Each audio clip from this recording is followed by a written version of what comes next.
We just received the first evaluation run units for the ZapperBox. So we're opening the first unit. This is the last run before the final production run.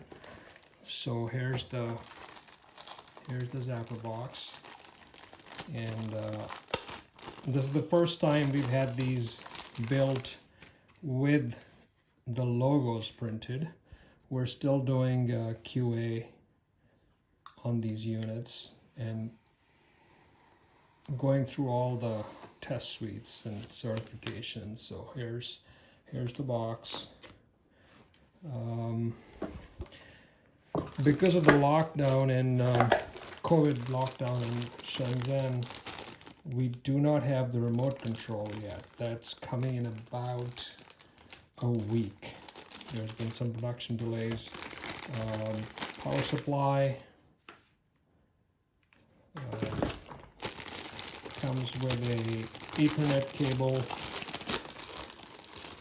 Let's see, standard Ethernet cable, and a HDMI 2.1 cable.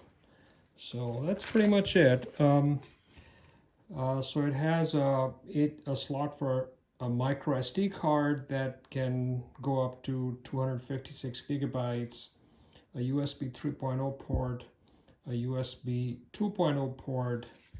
It has a dual Wi-Fi antenna. So there's one antenna inside and one outside. So it's a dual antenna, gives much better Wi-Fi performance, Ethernet, HDMI, and of course the RF input, power supply. That's pretty much it.